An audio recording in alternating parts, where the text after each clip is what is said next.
long time no see on YouTube. Well, because there's many reasons for that. But today that's not the case. The case we're talking about MFG Go Store episode 2 and 1. And the reason why I jumped and waited 2 weeks to make my reviews as promised, because I want to make them and put on YouTube forever to be seen. In one take, no bullshit, and I will talk you everything about it. So the reason why I did 2 episodes, and from then on I will do 1 episode at a time. I didn't like episode 1. I will come to that later. Let's start first with episode 2. Episode 2 is like, stop watching my review and go watch it yourself. That is the start I wanted to see. It was intense. It was good. It wasn't perfect. No. There's many things I definitely didn't like, and I will come to that as well. But overall, I liked it. You don't think kind of weird? The Eurobeat though? Mega Energy Man? Thomas Marine? I mean, 2 times in a row. I Want Your Shacks and then Breakout Fire from 2007 both. I'm kind of surprised that they use an old Eurobeat, but at least Eurobeat that was not used in Initial D. But still, I thought they're gonna use the 2022 and 2023 Eurobeat songs that were especially AVEX created. I was like a bit surprised on that. I was like, okay, hey, you know what? Hey, okay, take that. So yeah, episode phenomenal start. I like the combination with Kanata, Ogata. That one is the partnership on the mechanic style from the MFG Go Store. Builder, and of course Ayabashun, the man, the GTR boy. Yeah, the 5th best, or the veteran as he call himself in that series, because they're a little bit older already and a bit more experience in that world, and I appreciate that. That combo was really nice. I liked it. I remember me back in the day with Itsuki and Iketani and the gas station with Takumi. Pretty much that amazing friendship that they carried, though pretty much being yet not at that level because they might not known. And also, of course, Kanata being a little bit more different. He's not Bogota, he's not a dreamy boy like Takumi. He already has the knowledge. And then Ryosuke seeing his face, like, holy shit, in his manga we only see his little hands there, like in the scene, the homage to that. But seeing his whole face structure on the backline, I was already like, okay. You're going in there. Of course, the scene is gonna play a huge role in the future. It's not gonna be about spoilers like that, you know. I'm not gonna spoil you the episode, what's gonna happen in the future. That's not what it's about.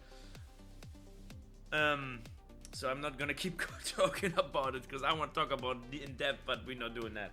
So then that Odawara Pikes Peak in Hokakone, I was kind of surprised how well the area has been designed. But then comes the thing, I have my gripes on this episode. Why? I am not gonna give it a 10 out of 10, but an 8 out of 10.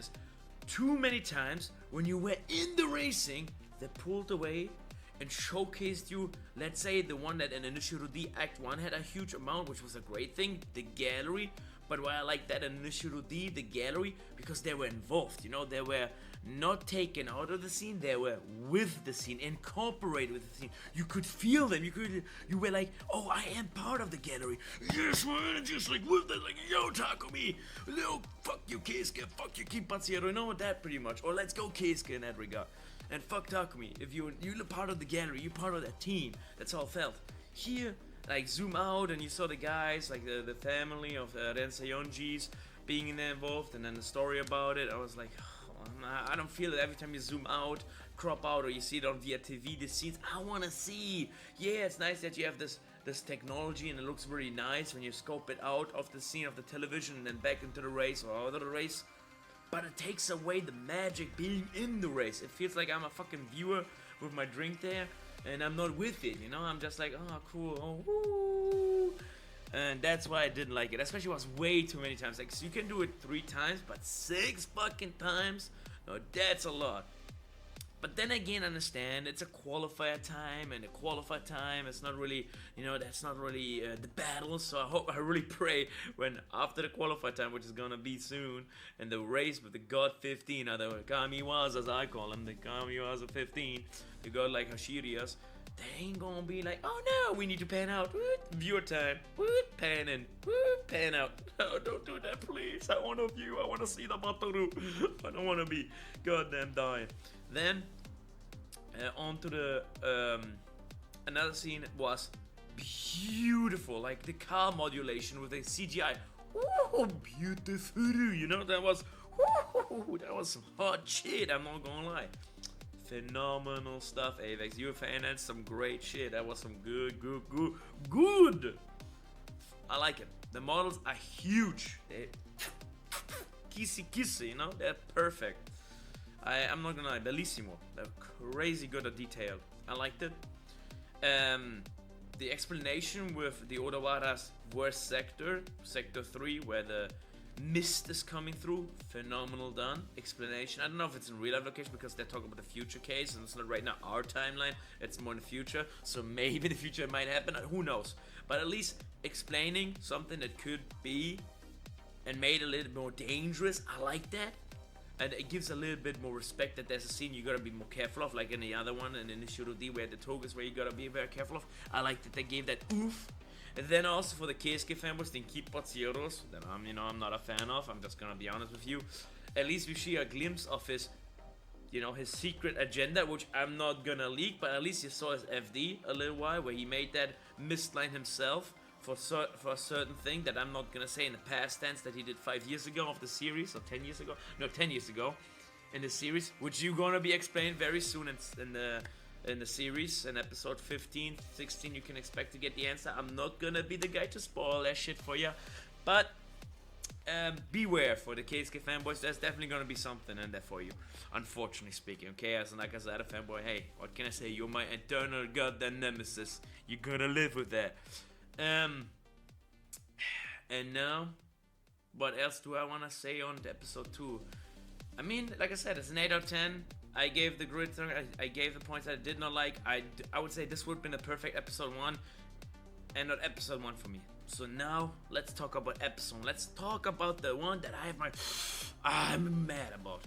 If you read the manga chapter of MFG Ghosto, the first one, you will see Aiba Shun, his Batoru, his qualifying time. You will see, like, it is like Initial D episode 1. You have the racing, you have the romance in a good basis. As well Initial D was with Takumi coming that toga of, Akina, or as we call about Haruna in real life. And then Tachibana taking that race out, and you see that beautiful Yorobito Spacer Boy from Dave Rogers released. 10 out of 10. 10 out of 10 introduction. What do we have here? Aiba Shun gets shafted in 0.5 seconds. And then you see airplanes. Are you fucking kidding me? Aiba Shun, while he's not my favorite character, Misha Beckenbauer is, with his Porsche Cayman S 718, 2018-2016 model. I'm not sure, but one of the either two periods of time. Why the fuck do you shaft Aiba Shun? Yes, he's not the main character. Yes, he's not Takumi. But still, in the manga, Shuichi Shiguno, there's a reason why he started with Aiba Shun, because he's the guy that's gonna be the partner to Kanata, and also the guy that's like Ikitani, the role of a mentor, the guy that's gonna lift up Kanata, or a rival, you could even say, maybe even a Keisuke character. Who knows? I'm not gonna spoil anything more to that topic, but the thing is, that philosophy, that philosophy, that way, there was a reason why racing was the aspect. And dude, what did we got in the first episode? Rensayonji. Scenes of way too much, man. Train. I was already sleeping on that episode because goddamn, I'm not giving a fuck about love, romance. Like, you can give it a little bit, but don't overexert yourself. First love aside. Girl, that's not love if you lust for him. She has a lust. She doesn't love him. She has a lust for him. Okay, that's some creepy ass lust that she has on him. That's my opinion on that, okay? I'm gonna be honest with you. That's a fucking lust. There ain't no lovey-dovey in that.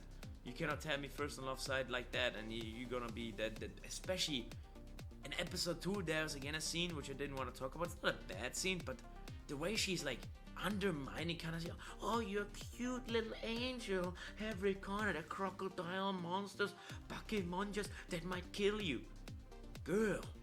You saw what he drives and what I heard, and you saw him on the television, what he does? That should shatter your mind and be like, yo, this guy ain't no little teddy bear. This guy is gonna be a big bear, okay? A big polar bear. He's dangerous. Peligroso, he has some power in there.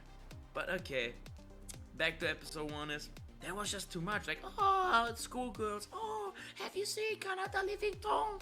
Oh, he's so hot. Oh, can you give me a picture? sad. Like, can I be honest?